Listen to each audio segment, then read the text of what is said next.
I'm Joshua Bardwell, and you're going to learn something today. I love reviewing LiPo chargers.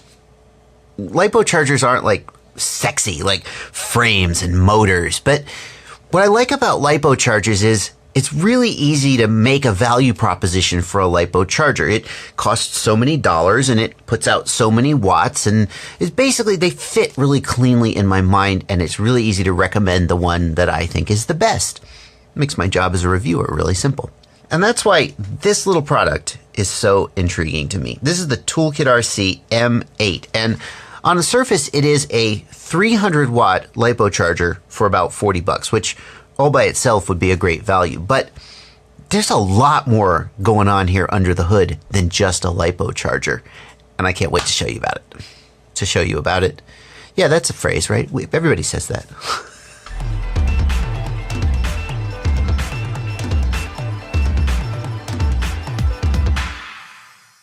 Let's start by talking about the ToolkitRC M8 as if it were just a LiPo charger, because it actually holds up surprisingly well, even if you don't take into account all the other stuff, wink wink, it can do.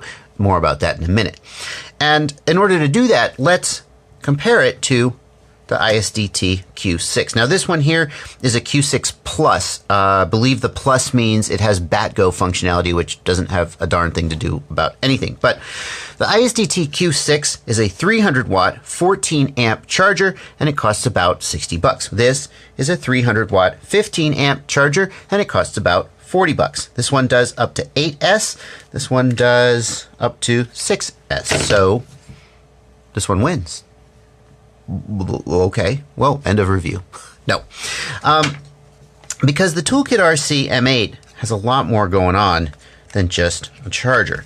In order to see that, let's power it up. So here's the main menu, and yeah, the screen does, my first thought when I saw the screen was, what decade is it? This low resolution screen looks a little clunky, but if you get past that, there's a lot of functionality here. On the charger menu, we have 5 different profiles that we can set up to quickly charge different voltages, speeds, etc. And on each one, we have the choice of charge, discharge, or storage program, and we can set the discharge and charge rate, as well as we can set the finishing voltage. Very simple. The ISDT Q6 or the Progressive RC X6 have more options for setting up the charge program. But this is going to be the majority of people, this is going to be what they touch most of the time. Now the M8 is rated at 300 watts and 15 amps, and that is whichever comes first. So if you're charging at like 2S, you'll likely hit the amp limit first. If you're charging at 6S or 8S, you'll likely hit the watt limit first. It's not a guarantee that you're going to get both 15 amps and 300 watts. That's not how the ratings are. You have to remember also that there is an input amp rating that is seldom discussed, and I couldn't find that anywhere on the specs for this guy, so I determined it myself experimentally. I just put a 12 volt input and I charged at the max output power, and I found that it maxes out at about 19 or 20 amps input.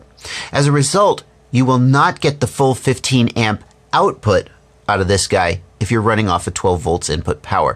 If you have a 12 volt DC power supply, or if you're running off your car battery, you're gonna get more like 10 or 11 amps.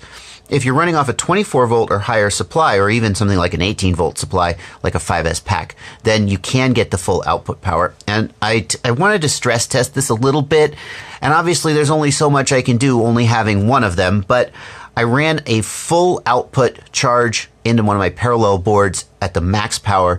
It charged them and stopped at the end and didn't blow up, and okay, that's a sample size of 1, but there you go.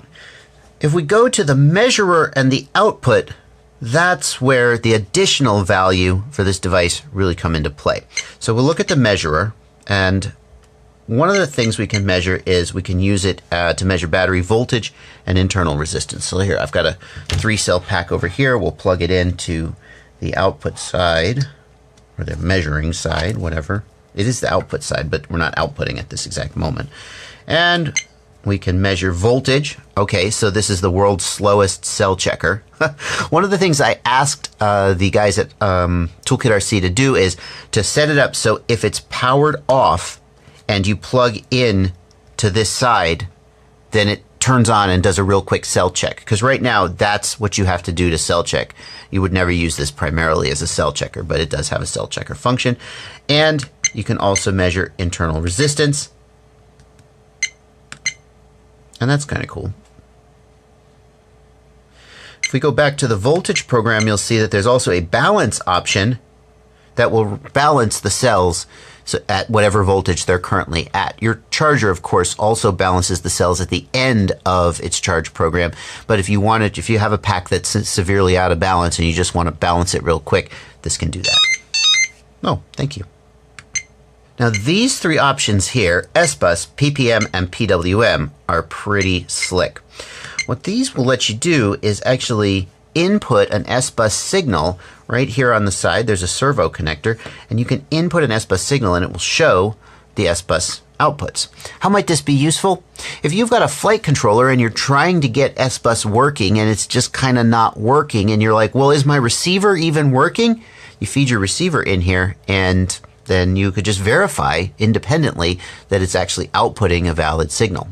This can also be useful in rare circumstances where you're using S-Bus output without a flight controller.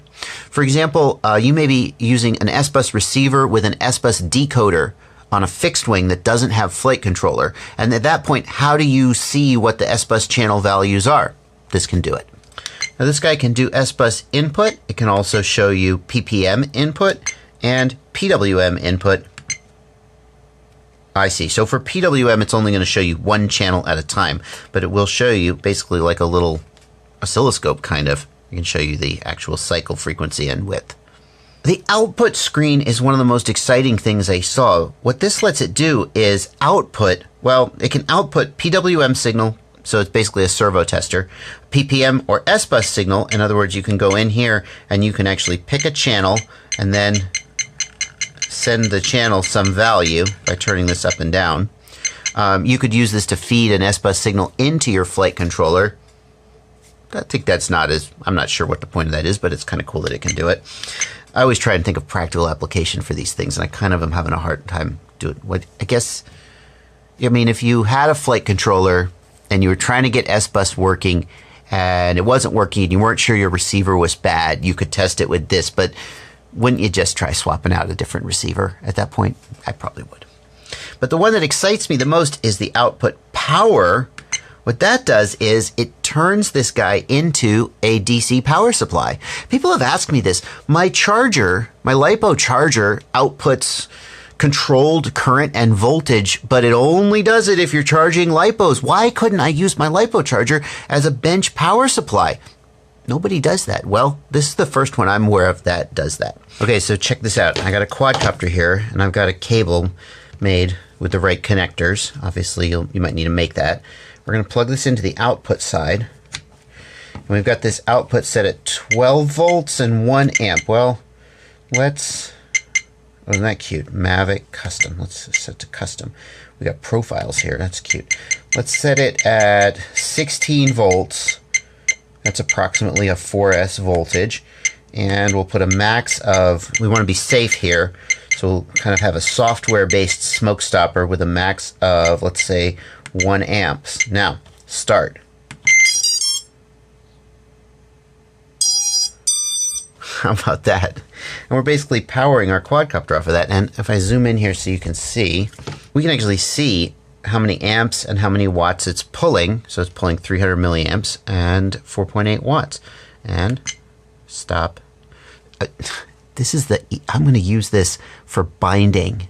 How annoying is it when you're binding a FreeSky receiver to have to hold the bind button and then plug in the XT60? How annoying is that? Instead, you hold down the bind button and you just go.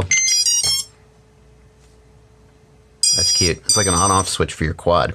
Now let's test the amp limit. I'm going to arm the quad and make it draw more than 1 amp, and let's see if it shuts it down correctly. 0.8 amps. Now it's at 1.1, 1.2 amps. Nope. Oh, there we go. Voltage was dropping. So we got the limit set at 1.0 amps, but it got up to almost 2 amps before the power supply started dropping the voltage to bring the amps back down. So it seems like the amp limit doesn't respond quickly enough to be a software smoke stopper anyway, but it's providing some limit. You're really on a power supply. You want that amp limit to kick in very, very quickly on a good power supply, so you just never exceed it. We saw it definitely exceeded it there. Another question we could ask while we've got this setup going is how accurate is the amp limit? And what I'm going to do to test that is use my good old handy dandy clamp meter. A clamp meter lets you measure current by just clamping around a wire. It's super, super useful. And hang on, let me stop the power here. So that should be 0 amps. That's what we got. Okay, we'll start the power here. 0.5, 0.4. It's pretty close. It's hard to be precise at such low amps. It's pretty close. Let's see what happens if we start spinning the motors. Yeah, 0.8. That's pretty dead on. Pretty dead on. See, as we get close to 1 amp, this CV changes to CC. It means the amp limit is kicking in. There, see, the power supply is reducing the voltage. There we go, to bring the amps back down. But it's not perfect. With a limit of 1 amp, it's still getting up close to 2 amps, so can't use it as a smoke stopper, but it's still in CC mode. It's still slowly raising the voltage back up. Just seems like it responds pretty slowly on the amp limit, but that's okay. This is pretty exciting. You could use this as a 5-volt output to test a receiver, to test a video transmitter on the bench. It's basically just a step down. Is it also step up? Yeah, it's step up too. 15.23 is the battery voltage. It's stepping it up to 16 volts. Basically, you can output whatever voltage you want right there on the bench. Super cool. Now, one of the things that I want to test, and I haven't tested this yet, I'm going to do it right now in front of you, is if we use the power supply mode with a LiPo plugged in, will it dump power into the LiPo, potentially creating an unsafe condition? So this LiPo is at 11.4 volts. So what I'm going to do is, let's get this guy set up here. We got our current meter here, and we're just going to zero that out.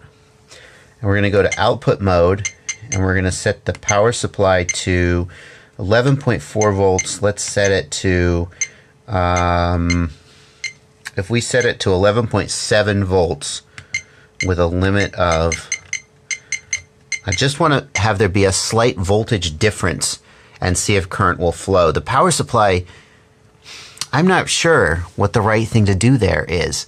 I mean, a power supply just outputs voltage, and it's up to you to be smart about what you're doing. But since this guy doubles as a battery charger, I feel like some additional safety precautions are in order. I would hope that if you try and use the power supply mode on this and it detects that there's voltage already on it would go, no, I'm just not going to do that. Error. I would hope that it would, because if I set this to 20 volts, it's just going to dump amps into my LiPo and blow it up. Or unless they put safety checking in. Let's find out. No, they do. They have the safety check. We never see the voltage rise here to 12 volts. So that says that it's detecting the presence of the battery, and it's saying, no, I'm not going to let you do that. That's pretty slick. If we go into the settings, there's a few interesting things to see here as well. Of course, we've got lowest input voltage, basically prevents you from over discharging your car battery or whatever if you're doing that. Input power, if you're running this off a lower output power supply, you're going to want to set the limit on the. So if you've got a 300 watt power supply or a 200 watt power supply, you change this setting to prevent from damaging your power supply. Safe temperature, it has an inbuilt temperature measurement. Safe charge time, and this is cool. The discharge mode can be set to either internal or recycle.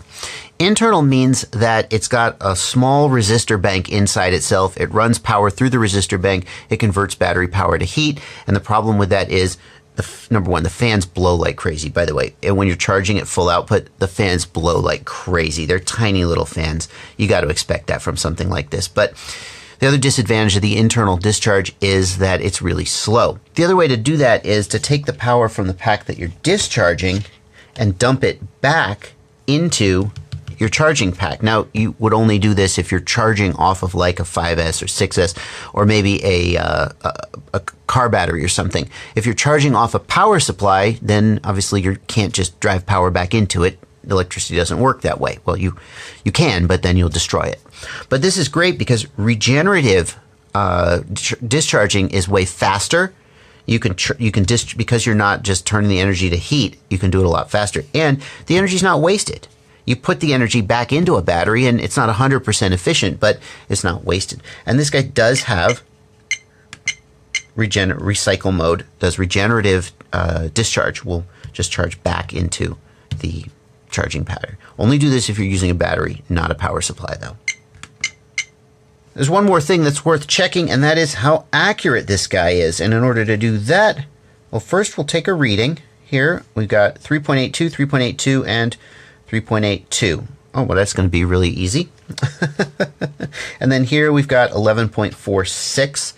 And I'm going to pull out my Angneng AN8008 5 counts multimeter. I've got a video about checking the accuracy of your charger or your battery checker using a voltage reference. And if you want to check that, if you're ever curious how accurate is my multimeter, how accurate is my charger or my cell checker, check out the video down in the description about how to do that. This multimeter is not too expensive and it's pretty precise. And so we're going to cross-check this guy against that. 3.82, 3.82, 3.82. And what you got to do, measure the balance leads. I'm going to get some of this blue tack and just use that to hold the balance connector down. And we'll take a measurement. Make sure if you do this at home that you do not accidentally short the balance lead pins together, or you'll get a fun little spark that will not make your day good. 3.80. Oh, I got the feeds reversed. That's okay. 3.80 on cell 1. 3.815 on cell 2. And 3.810 on cell 3. That's pretty close. That's pretty close. We'll go back and we'll measure again. Oops. 3.82, 3.82, 3.82. So it's pretty freaking close. And we'll just check 11.46 on the main lead. 11.46. 11.44. It's pretty dead on. So there you go. That's the ToolkitRC M8. And when I first saw it, I was like, well, this is kind of cool, but how much is it? And they said it was $40. And I was like, oh, dang. Because here's the thing. I was like, well, do you really need all these other functions? That's kind of cool. The power supply one is the one I think is the coolest, but not everybody needs it. But it's $40 for a 300-watt charger. And frankly, if you were about to pay $60 for the ISDT Q6, you might want to just pay $40 for this instead.